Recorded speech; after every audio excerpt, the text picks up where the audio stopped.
Mukulembeze w'eggwanga Robert Kyagulanyi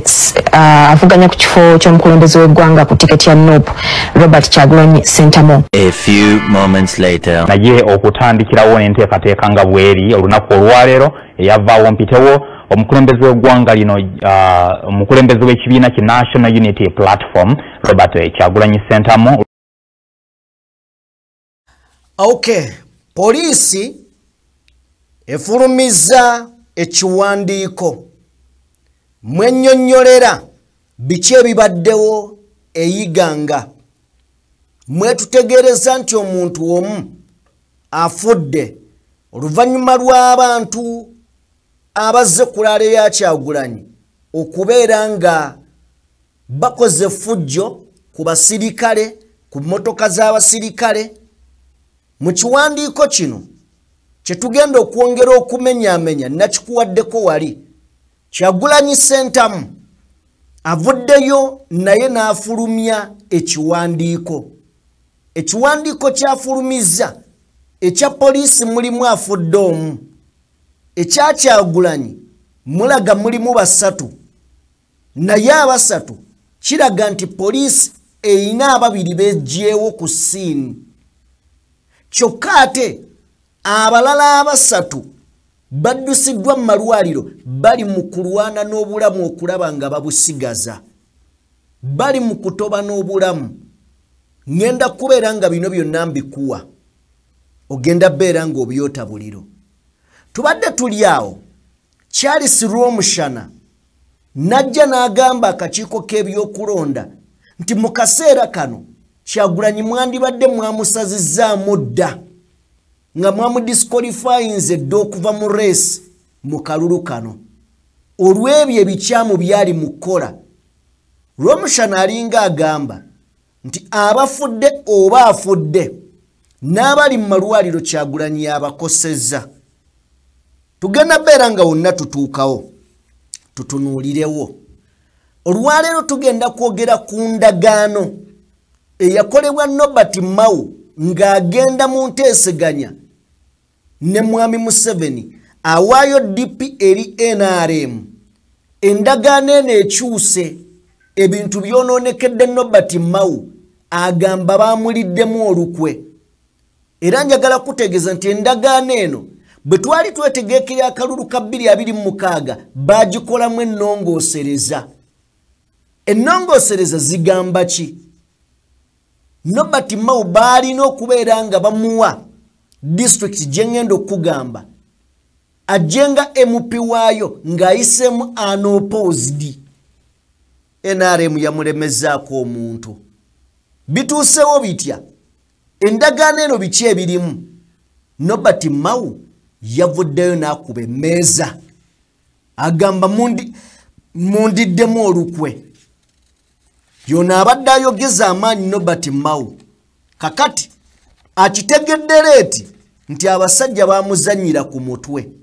ne bamukozesa ne kye yali abala ne kigaana okutuukirira. Enkozesa gye baakozesezaamu Norbert Mao y'emu gye baali baagaza okukozesaamu Jim Akena n'abuuka. Nkozesa ki eno gwe tugoberere ensonga ogenda kubeera ng'oziraba butereevu nnyo. Mu mawulire amalala agatali malungi ge g'omuyimbi amanyiddwa nga Clever J yafunye akabenje, mutabani we n'amenyeko okugulu driver we n'afa. Wabula atunnyonnyola biki ebyabaddewo ye bye yasobodde okubeera ng'alaba. Byonna tugenda beera nga tubitunuulira. Nzikiriza tukolemu bwe tuti katono ekiri e Masaka kitokota. Masaka ekintu ekitaddemu samuli n'akatungulu obunzaali ate ewoomesezza n'esukka. Tugenda beera nga byonna tubiraba mu mboozi yaffe. Nzikiriza tukolemu bwe tuti katono nnyo nzije twogere ebigambo.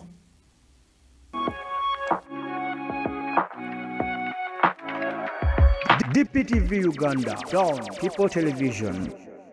Power, people power. NUP everywhere. NUP kati akyali ewaka simanyi kyotegeeza wane Masaka twasimbudde dda ekifo kyateredde dda olunaku lw'enkya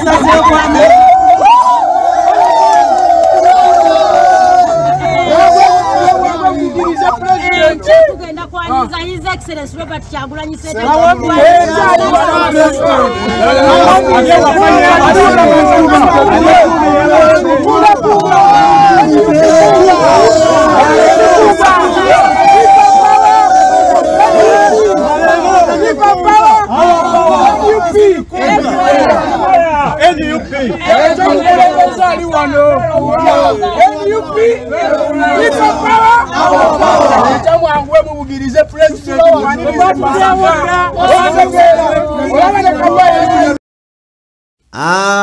Masaka vibe eri ddala mubire era bagenda maaso n'okwetegekerera Masaka eno betegekeredde Bobi Wine okuva ndowooza mwezi ogw'ekkumi nga gutandika wabaddengawo okusika omuguwa nekirabika kyawedde welcome kyekyo kyolengeraawo akawungeezi k'olunaku olwaleero abamanyi ku welcome mu nnyendaawo ensonga ekutte kyapinze dda betegekerera lunaku lwankya then byonna ebibadde bigenda maaso kusika muguwa poliisi babyakwerinda na biki byakiliyalingiddwa era njagala tusooke tufune ku bakulu mu poliisi wano batubuulira olunaku olw'enkya luyimiridde lutya balina amakubo ge batuwadde we bagenda okumuyisa okutuuka mu kisaawe jjukira asookera ne Wampuuga asookera Nnyendo Mukungwe eno kati katusooke tuwulire bagenda muyisa luddawa amakubo ge bamuwadde nakyo ekigenda obbeerawo katusooke tubifune then tujje twolekere ebbaluwa zino ebbiri eza poliisi n'omukulembeze Robert Kyagulanyi Ssentamu ne Rwomushana tujja okuva yetusuubira nti jajja okuva ajje Lukaya district bw'anaatuuka ku kyalo ekimanyiddwa nga Kasaana ajja ku branchinga to the left akwate kako manyiyo tagenda kutuuka eno kweruka tajja tuuka kweruka adde kako ku kyakyawo ayitewo akonekitinge wansi kukuba erigenda ekalangala olimanyi sirimanyi afande kale ndikuyigiriza ninge ne wano ndabasira bonyo bantu bayinza kutataagana kati koli wabyakwerinda va ku rediyo oveeyo yeyigete mu byokwerinda tukole ndakwogerako n'omukulu bayiza osobola okukola obulungi mu security bwatuuka ku eri erigenda ekalangala will turn right ajje atuuke ku junction y'ekitoovu oba olabawo wano waliwo ekkuba erikka wansi ku Nseenene wano waliwo erijja wano mu Nakayiba kati ayambuke ku church ntegerekeka ngayambuka ku church ate natuuka ku church waliwo awo ewazikibwa father gwe bayita Ngobya father Ngobya omumanyi oba omuwulira ko tewaliiwo ndowooza yakolera ebyamagero awo ataninge left tagenda tuuka ku church addaawo bwakwata eri ekkuba agenda kugukira we bayita ebulando kasenta k'ebulando eyo yonna mumuwa security tafuna obuzibu mukulu eyo yonna tumudesigningidde route map nga yakumukolera okulaba nga era nkimanyi nabo bennyini bebakolera bagenda bogerako n'abantu basiimu tuyise mu bantu tuyise mu sikosikeeno nze nsuubira abantu bano bayagadde kulaba nga omuntu waabwe alaba Masaka City nga bweyimiridde kuba ndaba Masaka City ereka gyeyita so banaava ebulando afande kino kikatuuze bulungi bo nga bo abakulembeze ab'ekibiina kya NUP bayagadde engeri okwetegereza okulaba kubanga ne batayita ku main zino za discussingiddwako era nga abantu bazze ne maapu yaabwe naffe nga tulina eyaffe so eyaffe ntugiyingiza mu yaabwe ntegeregeka ntuba nga tutambulira wamu so kino kyakkanyiziddwako bw'anaava Bulando agenda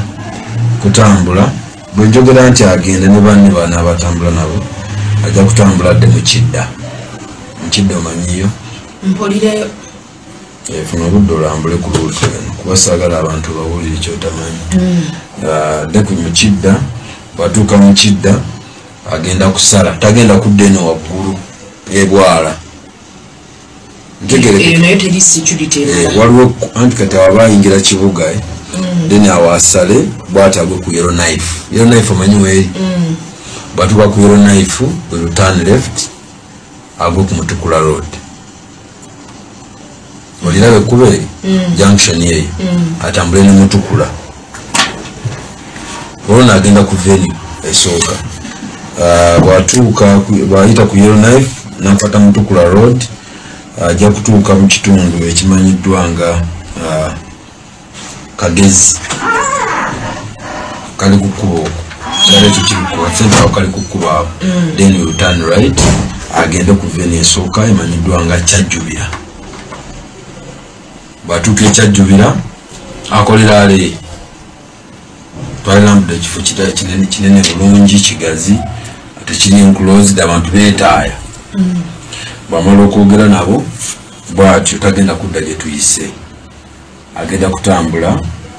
ayongera bweyongezi mu maaso ajje agwe wano ku Starbex ekiwa wano wansi ku Lwembalala wagenda okugwa bayite ekyabakuza ajje ku roundabout ekijabwemi adda wali ku Mbala Road agende ku venue ey'okubiri abiringa kiwili mala okuba kusaza then lumaliriza ajja kwolekera Kampala kati afande singa abawagizi b'oludda oluvuganya gavumenti singa bwemala okukanya nga bwe mwakwanyiza n'ogamba nti bo basanyufu negye bagenda okuyita kuba bagenda kulambula ku Masaka ne mubagamba ne boogera n'abawagizi baabwe nti temunyiiga obusomo bo gye balina eno bungi kati waliwo n'abantu abo babivaako ebyokuuma emirembe kati batabangula mirembe atoyanza mukulu okutusiima bwoti waliwo wano omulala akwebaziza Kagame assalamu alaikum haji wange nannyini ddoboozi kale tuluddewo olw'ensonga njagadde omanye kati olaba amafuta we gagendera agenda wali Masaka niyo olugendo lubagenda omuvugisa ekitone nnyo ajja kutuuka ku venue esooka ajja gituukako ku ssaawa nga 7 ogw'emisana neteebereza okubaana e Kampala ogenda wali e Masaka bagenda mwetolooza Kalangala bakkeyo wansi bajje nga bamwetolooza wulira gye bagenda okuggukira naye nga bajja wano ku ssaza wano ku ssaza ku ssaza ne nazo tunnyonnyola ku radio yeebadala bitya bosi yeebadala olw'ebadala bannanga agyewulira yali mu control ate tebamuwadde oba mukazi wattu ali atya gwe bamuwadde awulira lwaki tolambula oba nje nkutwale ofisa weeyagadde erinnya ye yaani terirabika badde njagala tulabe ku ofisa engeri gye yeeyagaddemu anyway kale tuveeyo bwatyo bwagenda okutambula olunaku olw'enkya ng'agenda e Masaka but all in all ajja kutuuka kyonna kye kiri ajja kutuuka kye simanyi nti omwana ono afudde wa kuziika ddi ayinza okwetaaga okugenda okuziika So anyway, ebyo simanyi programu ya mukuru nga bwe yimiridde. Then katugende. Tugenze ku bibaddewo olunaku olwale. Of course tetugenda biddamu. Tubikunnyonnyodde mu video yaffe ya sosola okuddayo n'ogiraba. Nzikiriza tugende butereevu ku kiwandiiko kya poliisi kyefulumiza. Olunaku olwaleero poliisi efulumiza ekiwandiiko ekyo era twakikusomedde mu video eri eyayise. Ne lwakuba nkyabadde walako kyagenza okufuluma ng'olwedde tuli mu programu wakati. Now katukitunuulireko wano katono. Polisi yavuddeyo netegeeza nti olunaku olwaleero ennaku z'omwezi ziri 28 Novemba 2025 ekibiina kya National Unity Platform nga bali ne kandidenti waabwe Robert Kyagulanyi Ssentamu nze mbimazeeyo eyiganga mu kampeyini ebaddeyo olunaku olwaleero. Ab'ebyokwerinda ab'ebyokwerinda baayiriddwayo mu bungi okuuma public order, okuuma emirembe n'obutebenkevu obuyinza okutuusibwa ku bantu. Okusinziira ku poliisi egamba nti wabaddewo kasuka kw'amayinja. Era okasuka kw'amayinja kuno poliisi eyanukudde mu kwanukula mu mayinja gabadde gava mu bawagizi ba NUP nga mayinja gano bagoolekeza ab'ebyokwerinda era agamba nti abasirikale bangi balumiddwa n'emmotoka za poliisi zoononeddwa. Abasirikale bagenze n'ebisago eby'enjawulo. Poliisi wansi ku namba 3 nekugamba nti abasirikale wakati mu kubeera nga baanukula eri abantu bano ababadde violent era nga bali unruly, crowd ye nebadde yamaanyi ngeri unruly, mu byonna ebibaddewo okuwanyisiganya omuntu omu ategeerekese nga misiki. Kakati wano poliisi weekolera ensobi okwanguwa okupapiriza okukola report. Omuvubuka oyo tutegedde ye Misach Okelo. Misach Okelo. Ne poliisi wandiise Misuchi Okelo. Okwanguwa okukola statement eza speed. Tewali buzibu kubanga kino kitegereka kibaddewo leero ne bwemwandigirese enkya nga mutegedde biki ebigenda mu maaso. Anyway, saagala bakwata nsobi erinnya n'oli ayinza okuba yawandiise kyamu. Mu ndala gye tugenda otunuulira katulowooze nti kale muwandiise tuufu. Omuvubuka afudde agamba nti abantu bangi basuspect bakwatiddwa olw'ebikolwa eby'effujjo era bali mabega wa mitayimbwa poliisi ebalina. Ayongerayo babongerayo poliisi egamba nti Uganda Police Force enenya era evumirira ebikolwa bino eby'ekihooliganism era erabula ne sekulabula yenna omuntu yenna agezaako okulumbagana ofiisa. Entaana ye eri awo. Era poliisi egamba tejja kuttira muntu ku liiso. Kakati eyo ye ya poliisi. Then ya poliisi tubadde tuwagiyiseemu. Kakati ne tufuna eya Bobi Wine. Bobi Wine eyiye egamba etya? Gye njagala tuyitemu. Egamba etya? Nga bw'eri ku screen yawo. Agamba nti fellow citizens,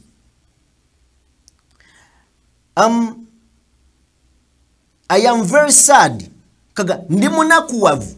okubategeeza nti oluvannyuma lwa laare yaffe ebadde eyiganga nga nyuvu eri successful, poliisi ne military batulumbye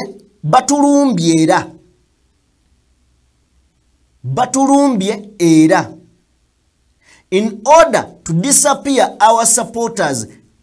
Kuga batulumbye mu ngeri ey'okubeera nga batuwaawula oba baawula abawagizi baffe ababadde bava ku laare nga baddayo ewaka. nga we bazze bakola mu bitundu ebirala byonna kino nakikunnyonnyodde nti neeri kulaalizi n'endala poliisi olukuŋŋaana luba luwedde n'ekuba tiya gaasi ne wano bwe kibadde era Kyagulanyi akikunnyonnyola wano nti ng'egezaako okusaasaanya abawagizi baffe ababadde bali mu kuva kulaale nga badde ewaka n'agamba nti ng'ewalala wonna we bazze bakikola regime eno eri criminal ekubye bullets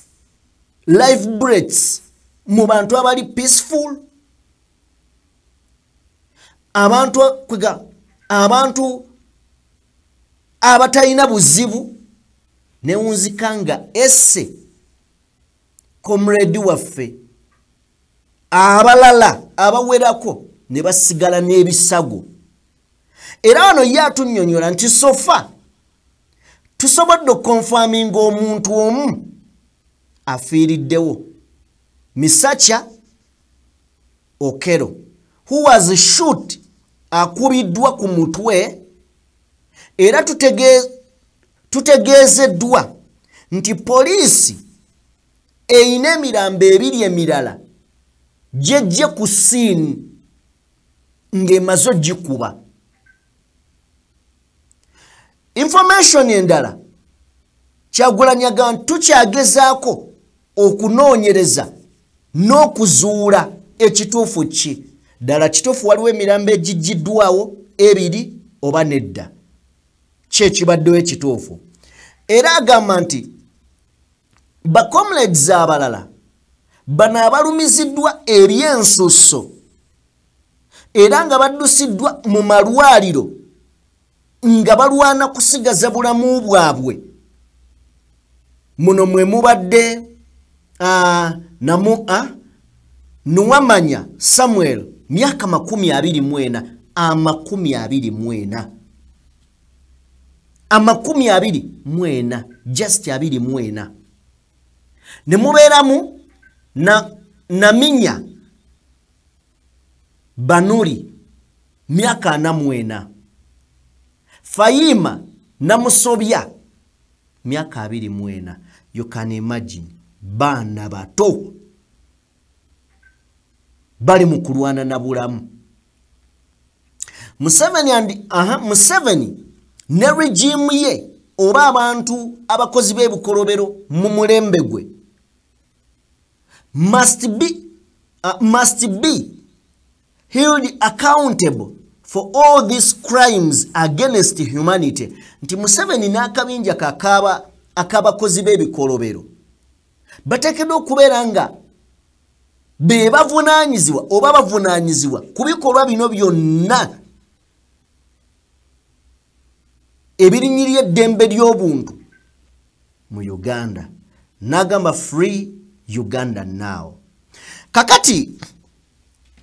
ebyo byagezezaako okubeera nga atugamba Bobi Wine. Now bw'obanga ovudde ku Bobi Wine waliwo omukulu gwe bayita Charles Rwomushana. Charles Rwomushana azze n'abaako ebigambo byatugamba. Njagala nga naawe bw'obiyitamu awo nga bwe nfunaana ebigambo bye njagala okubeera nga nkuwaawo naawe olabeko oba oli awo abantu bo babadde boogera ki. Producer nga bwe nsome ya Charles Rwomushana ojja tuteekateekera ku bifaananyi ebyo bye nkuweereza. Rwomushana agamba nti mukadde kano Justice Simon Byabakama yandibadde ya disqualifying edda Kyagulanyi yandibadde yamugyeko dda ku ballot era negganga ye yonna Kyagulanyi agamba nti Kyagulanyi constructed to defy the election regulations, prepare to rape more death. Omukulu atugamba nti Kyagulanyi ne baganga stabe bali wakati mukubeera nga bajeemera ebiragiro bya Electoral Commission okulaba ng'omuwendo gw'abantu abafa gweyongera ye kyayisirwa omushana mu byonna ebibaddewo baganda bange mu byonna ebibaddewo Romushana agamba si ebibaddewo olwaleero lwokka niye ebibaddewo bukyanga tutandika olaba akalulu kano ne violence akabaddemu Romushana agamba nti Bobi Wine asaana kubeera ng'adisqualifyingibwa n'akabinja ke agamba nti bano bagangasta Kyagulanyi ne gangasta akabinja ke kano bo baliwo kubeera nga bawakanya amateeka g'akakiiko k'ebyokulonda ekireese okufa nti ekireese okufa ye Kyagulanyi kujeemera amateeka kati kansooke kino nakyo nkinnyonnyolemukko katono eno ntegeera yange oba ndowooza yange nkiddamu eno ndowooza yange njagala gwandaba ne bw'ogijjako njagala gwandaba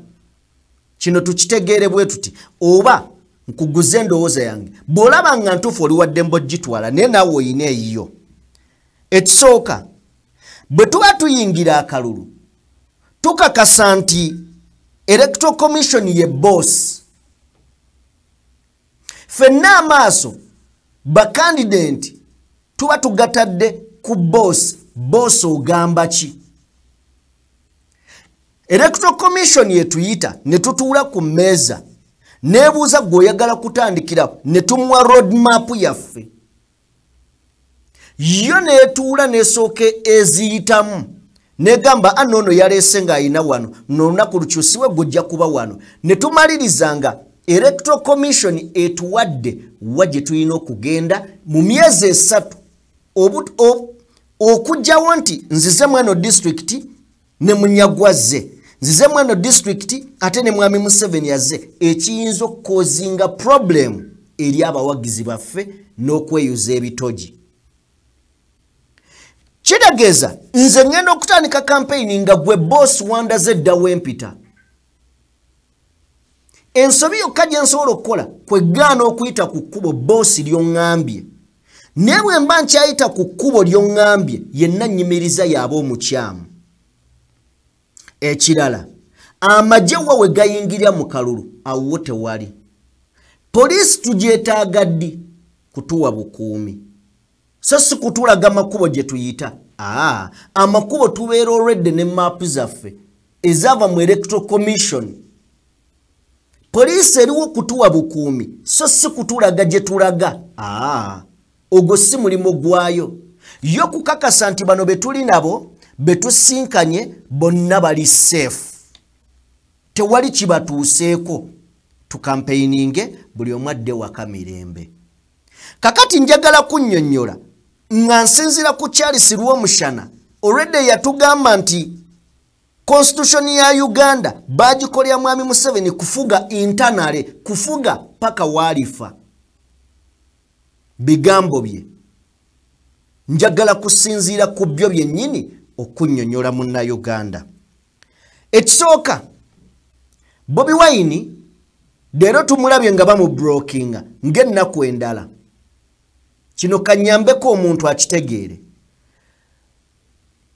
waliwo ebintu ebikolebwa mu Constitution nga bigoberera amateeka ne wabeerawo ebintu ebikolebwa nga tebikolebwa mu Constitution akikoze lwa byabufuzi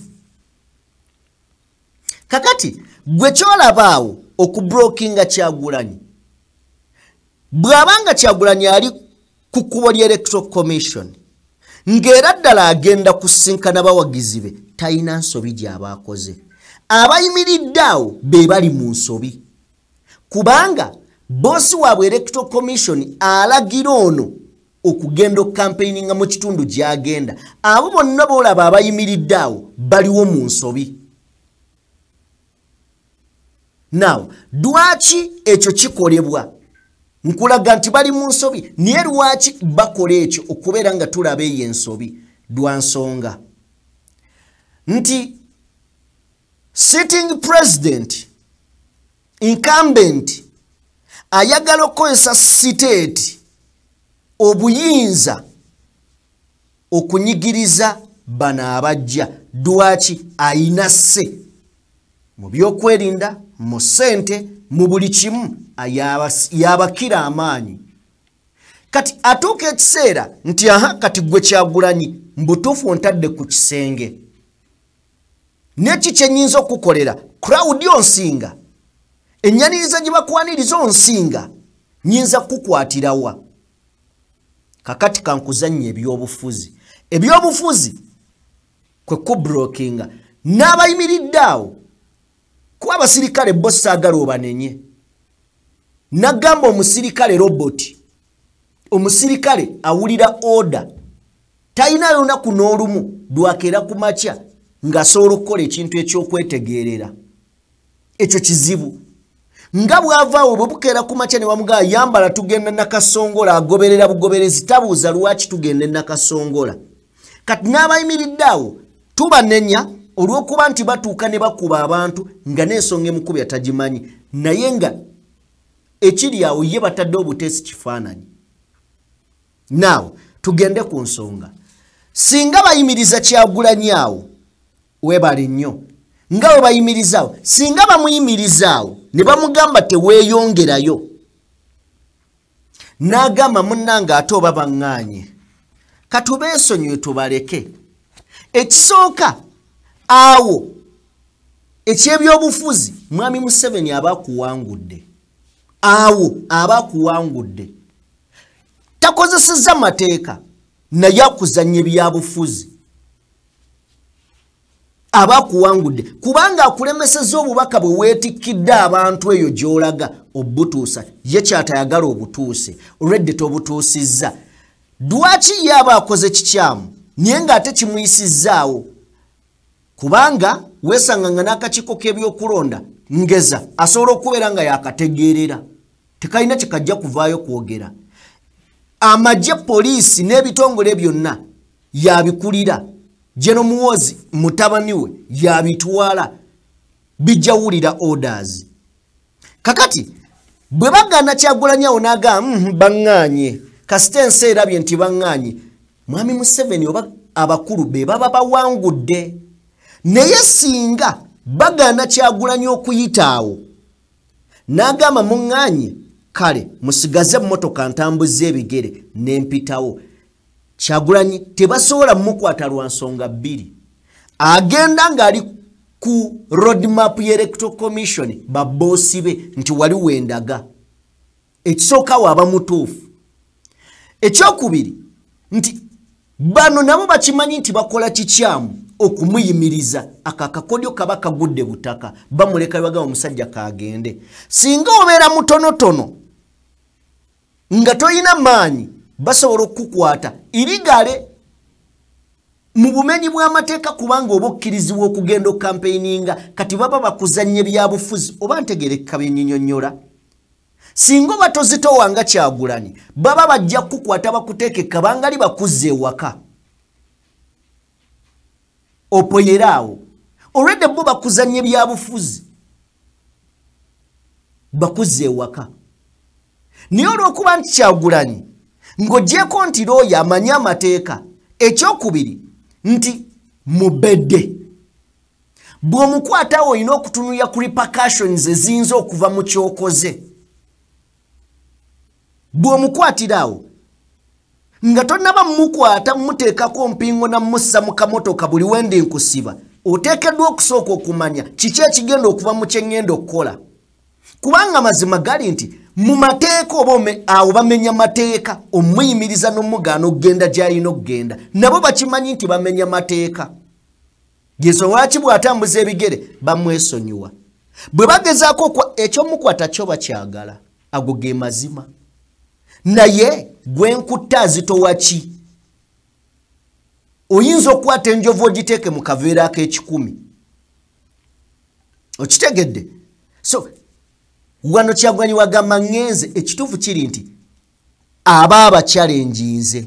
kubanga ye abakyalenjingira mu mateeka tujjeyo empapula electoral commission ngamba kubeera wa tiyiganga yiganga yangamba kuyita mu kkubo ki nti lyerino lwaki mumpise ewalala kyava asetula ebigere n'atambuza ebigere ne bamutunuulira ng'akunnumba yeeyongerayo agenda ekisooka tebasobola mumukwata olw'obuzito nakyo ekiyinza okuva mu mumukwata ekyokubiri abayitako ng'ali mu ruutu electoral commission gye yamuwa kino okumubrokinga baba bazannye byabufuzi bw'okkiriza bakuzannya eby'obufuzi bayinza okukulemesa buli w'ogenda ekyo Kyagulanyi yakitegeera n'agamba oke kakati ngenda kutambuza ng'ebigere ekyo n'akiyitako oba tutegeerekese kati lw'omushana bw'ovaayo n'ogamba nti Kyagulanyi asaana okukwatibwa then oba oyina ekizibu ku bwongo obanga weesiriwaza obanga weefuula atategeera naye ng'omanyi ky'oyogera nti Kyagulanyi yandidisqualifyingiddwa awo tewali nsobi gy'akoze ali mu mateeka gy'alaga amanyiyo electoral commission emanyi nti gy'alina okubeera ekkuba alimanyi era lyeryo lyalimu kakati wadde mbogaana mmwe kye mumugamba kubanga ekisooka ne mu mateeka si mmwe muyina omuyimiriza mmwe muyina muwa bukuumi agende n'abantu be okutuuka wagenda aveewo atambula dde ewaka oba kati tutegeerekese Charles Lwomushana amagezi gazze kyova laba tonnaba kuwulira mulwanirizi wa ddembe yenna wadde munnamateeka alina avaayo naga nti Kyagulanyi kyokola kikyamu kubanga akola kituufu era owulira nga buli avaayo avumirira siteeti n'ebitongole by'okwerinda kubanga bye bikola ekikyamu Kyagulanyi ayina kubitegeeza nti leero ngenda kubeera wano ne bamuwa obukuumi si kumulaga gy'alaga nedda ogwo si mulimo gwabwe okumulaga gy'alaga electoral commission yemulaga gy'alaga bino byonna ebibaddewo olunaku olwaleero biri accountable to state nyinza okuba nkitutte wala biri accountable kwabo abakikoze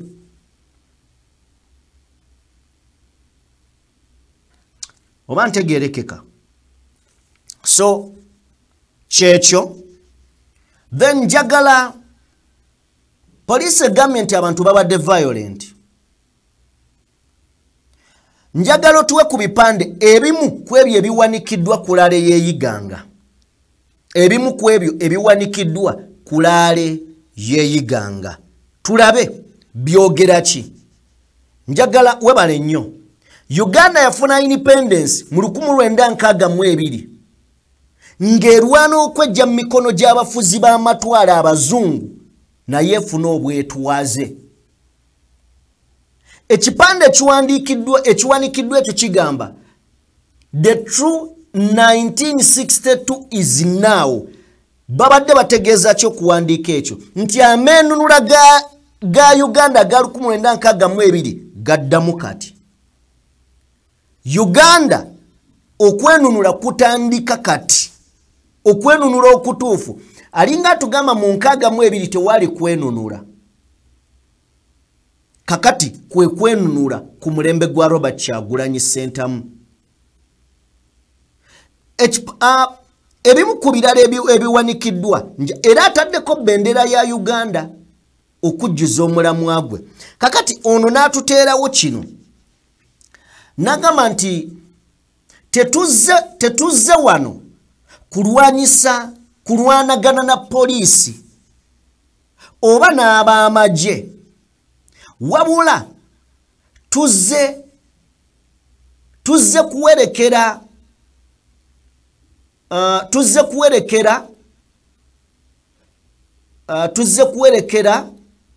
Bobi Wine President Mitembo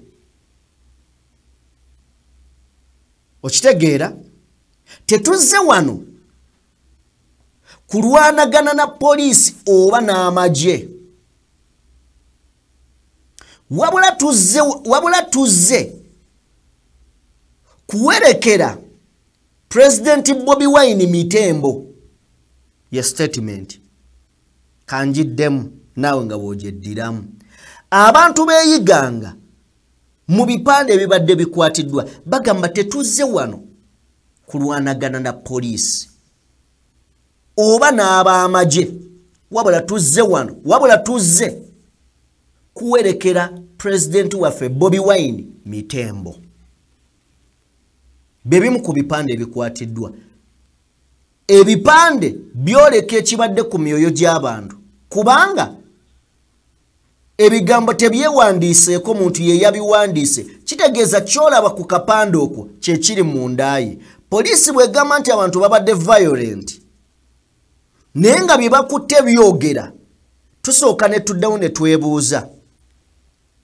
eyawandiise kino bw'aba ataaninze into violent, kiki ekimusindiikiriza okukola ekyo? Lwaki avudde ku kyamulese n'akola ekyo? Ffenna tulabye amasasi nga gatokota nga nkuba naye ng'onoonya ekigakubisa ne kikubula. So byebyo banywanyi bange byenjagadde okubeera nga nkunnyonnyola ku nsonga ezo. Kansuubire nti ngasse ku kyobadde omanyi, naawe osobola okugenda mu comment section nombuulira kiki kyolowooza. Ffenna ne tuyiga, okuyiga tekuggwayo. So tuveeyo eyo then tugende. Bwe tuba nga tugenze, nzikiriza nkutambuzeemu mu mboozi ya Nobert Mao. Simanyi producer oba tulinawo ku budde. Mbadde nategese emboozi ya Nobert Mao wano nga njagala okugibawa owulire okuliibwamuko olukwe kw'abantu. Katono nnyo. Wait a minute. Nkufunire wano omukulu amanyiddwa nga Nobert Mao. Okay. Kakati Nobert Mao ffenna tukimanyi yatta omukago ne NRM. Bw'atta omukago ne NRM ne beesuubiza bingi. Biki bye beesuubiza? Byenziza okuwa. Endagaano eyasooka yali eyogera ku peaceful transition of power, okukyusa obukulembeze mu mirembe. Ekyo Mwami Museveni yakimenya tewannayita na weeks 2 n'agamba tetuteesangako ku ekyo. Ne tubuuza Mao wali onoonyeeyo ki? Kuba omukulu by'ogambye bye mwateesa, agambye tabiidi era temubiteesangako. Ne tubeerawo awo, endagaano n'egenda mu maaso okubeera ng'ebukaalira ddala mu bakulu bano. Kakati eyo yonna tujja kulandagga, katuveeyo tutuuke mu amendments ezaakolebwa nga tuwalekera 2026 wabaddewo okukola ennongoosereza mu ndagaano eno. Endagaano eno wakati wa Nobert Mao yalimu Mao mufuula minisita. Ekyo talina kubuusabuusa, akiri. Mu nnongoosereza ezaakolebwa Kalumanywera we yavudde. Jjukira Nobert Mao tabadde member wa parliament, bamuwa buwi bwa minisita. Bwe bakola ennongoosereza bakkiriziganya nti agenda kujja yeesimbewo mu kitundu ekimanyiddwa nga Lolo Pise oba Pise Lolo eyo mu Mambuka. Era nga bagamba nti ono mu ndagaano eno yali talina kuvuganyizibwa, ng'alina kuyitawo unopposed. Nga bwe muwulira unopposed bwe zifuusa unopposed, nga talina kuvuganyizibwa. Endagaano eno ng'eyogera ku Nobert Mao n'omulala gwe bayita Siranda Gerald. Siranda Gerald y'olwedda ali eyo mu East African Parliament gy'alattira, oyo bwe batambula ne gundi. Endagaano eno endala erimu omukulu gwe bayita Fred Mukasambidde. Ono nno yeesimbyewo gye yeesimbyewo nakyo kiri mu ndagaano okusinziira kiri mu ndagaano andooza ye yeesimbyewo mu bitundu ebya ndooza yeesimbawo buweekula yali buweekula yeesimbawo ndooza Kalungu emirundi ne bamumma kati mu ndagaano eno bamugamba buweekula era teweewuunya nkigamba teweewuunya okulaba Fred Mukasambidde ng'awangudde akalulu eyo yo kiri mu ndagaano naye endagaano tukyagitunuulira Mawu yavuddeyo n'ajjayo obusungu obusungu buvaawa Nobert Mawu ye abadde amanyi agenda kujja n'opposed NRM kiyakoze wabaddeyo omusajja eyo eparero abadde ndooza oba father ng'ali ku kadi NRM Nobert Mawu abadde akimanyibwa ati nti bw'abazze owa NRM tagenda kwesimbawo kyokka kati nga wolengera Nobert Mawu ali mu kalulu n'owa NRM ali mu kalulu baali baabala nti owa NRM bagenda mujjamu Nobert Mawu ajja n'opposed singa anabeerawo wa NRM ajja ku independent of course NRM erinawo akakundi akali mu kwogerezeganya n'aba independent nti bajja kuyita n'abazze okwesimbawo independent abakulu bamugambo waaye tujja kusuubiza kano oba tukusuubiza kano ono omusajja muleke Nobert Mawu ajje nga talina muntu yenna amuvuganyiza. Ladies and gentlemen, endagaano ekaaye twogera bino endagaano ekalubye Nobert Mawu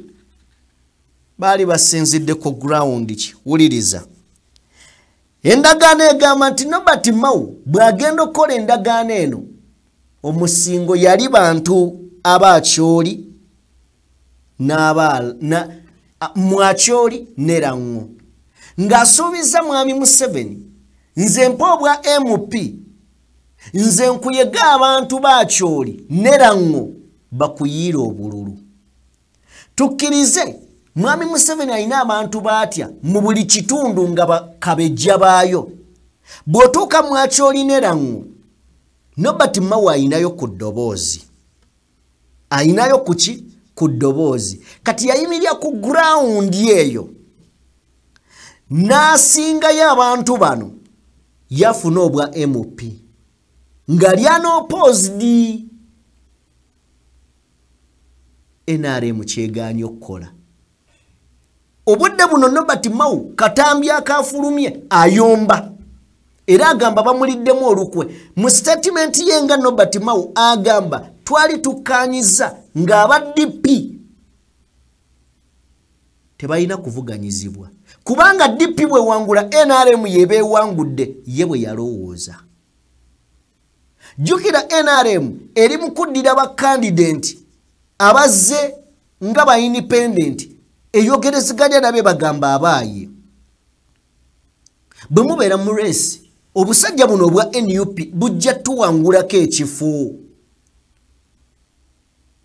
kati ba independent mu NRM ibeeri mu banosola ye bajjamu Nobert Mawu yagamba afe twagenda mu ndagaano abadde nga relaxinze nga yamanyi kino kigenda kugwa agenza okulaba abali opposed bajja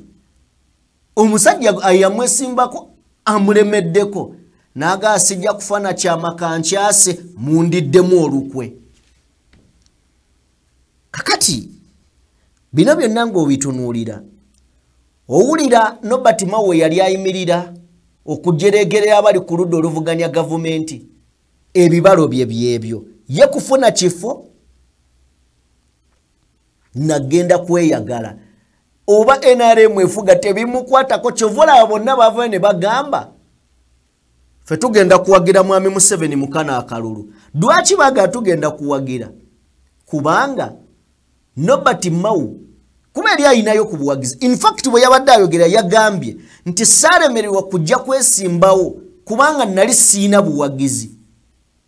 ne seesimbawo olw'ensonga nayagala NRM ewangule. Owulira omusajja wa DP ono. Nayagala NRM ewangule era n'ensalawo support yange yonna njiwe President Museveni. Era naga katiraba bye munkoze. Ye yalowooza nti kebagenze mu ndagaano aba DP bwe banawangula DP ate kakati DP ye NRM ye bwe yalowooza nti aba DP ne bwe banayitawo NRM terina kweraliikirira kumma omukulu ayagala nambaazi ze kiro kye bayita okulyamu omuntu olukwe kakati gaakaaba gaakomba ku ground taliiko akasajja ka NRM kwekali kakati onaawulira akatego ke kamu ke baali bakoze Jimakena n'akabuuka era bwe yakabuuka olaba ebimutuukako ne mukyala wa Jimakena bamusimbyeko minisita w'ebyobulamu Jenny Ruth Achieng nenga mukyala wa Jimakena abadde ngayo mu parliament bamusimbyeko omuntu dwaki Akena yagambye njagala kujja mu kalulu Akena bwajja mu kalulu amazima matofu gali nti Museveni eri ayinza obutafunayo kalulu kubanga Akena muganzi atayagala kujja okategedde so kati Museveni yasaze namuga tojja kuyitawo tojja kwesimbawo Akena kwe kunyiga naga kakati bwe buba buwagizi mbusimbye Kyagulanyi bwobango nemeseza bwe buba buwagizi mbusimbye Kyagulanyi kakati ffenna tubifiirwe kyekiriwo guno omuzannyo Akena yagutegeera Nobati mawe yefuula omugezi n'agutomera bakyayinza oli okumujja mu NRM ne sofa omukulu yeekubidde enduulu n'agaba naye nfa akasajja mu kajeemu olidde bannabyabufuzi we batutunda akulyamu ebinyeebwa ye ng'abazegufu kyovula nze mundaba munanyiiga bunyiizi kino ngenda kyogera anyiiga siina buzibu naawe n'okunyiigako dembe lyo ensi yatendereza omusajja gwe bayita ani ono ow'e Kenya yakafa Odinga njagala kubabuulira newankubadde Odinga gavumenti yali zimuwa ekitiibwa baali bamuwa kitiibwa lwa buli bwankwe bw'obala omusaayi ogwafiira ku Odinga mbw'ayagala buyinza ebisanja 7 byonna biyajja naye ng'amala ate abassa abantu n'akola nabo munnanfuusi ng'oyo nze mba simulabangako yali good commander naye nga simuli wankwe mulwadde